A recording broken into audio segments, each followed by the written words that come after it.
Hi, I'm Tim. Welcome to Watchbox and thanks for logging on. If you love this watch, email me, Team Mosso at thewatchbox.com. It's in the description below. It is your purchase and pricing email question line for buying this or any watch you see on any Watchbox platform. Please reach out to me directly. Email tmosso at thewatchbox.com for purchase and pricing. Today, we're discussing a watch launched in 2019 that represents one of the best options in the integrated bracelet sports watch category.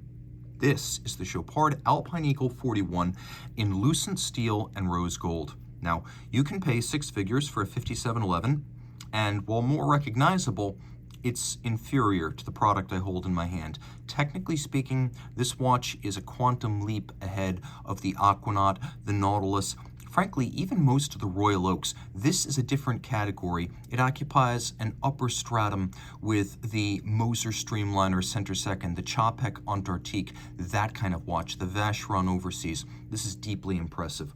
41 millimeters in diameter.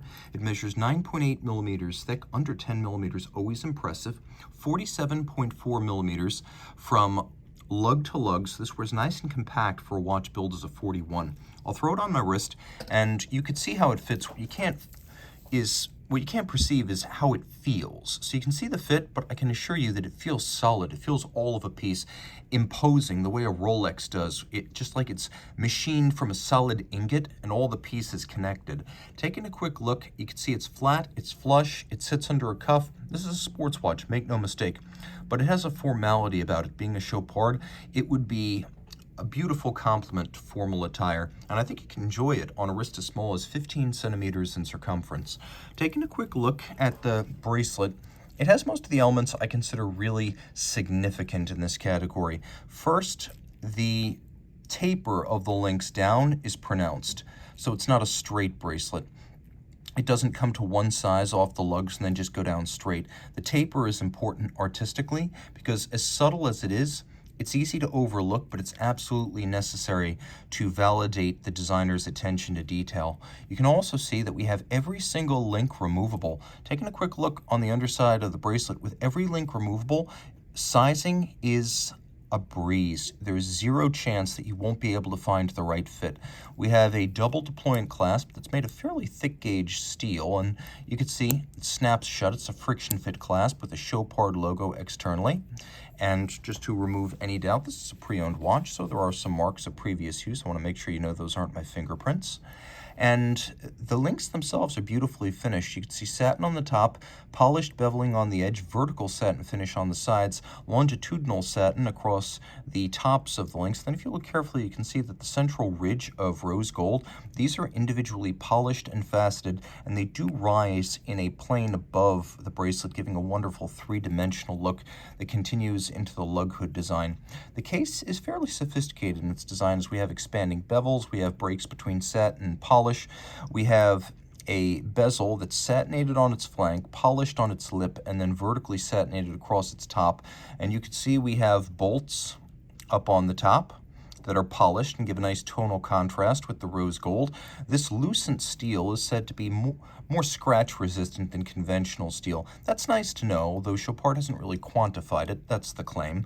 What I can validate is the claim that this dial is one of the most distinctive and excruciatingly detailed on the market. This is not some conventional sunburst whereby a buffing wheel creates a radial grain. This is a deeply grooved combination of galvanization, lacquer, and high-pressure stamping. It has sort of a spiral groove to it, like the iris of an eagle's eye. That is how Chopard describes it.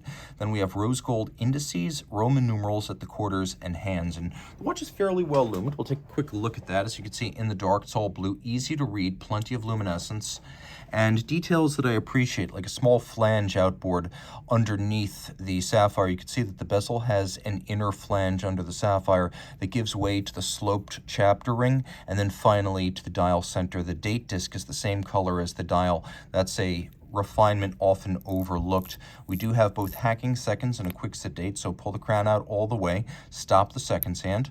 There's also a quick set system for the date, so you can rapidly cycle that should it be necessary to change the indication of the date right there, just like that. Screw down crown, 100-meter water resistance. We'll take a better look at that crown.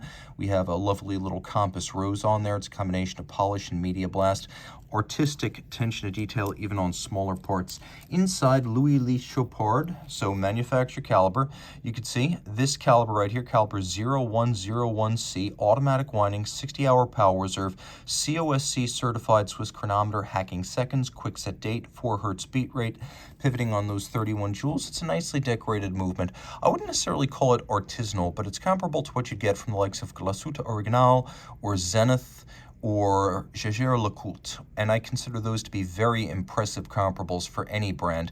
This is a very serious piece of watchmaking, and the combination of the in-house fabrication, the COSC certification, and the long-ish 60-hour power reserve really endears this to me, so a lot to love right here.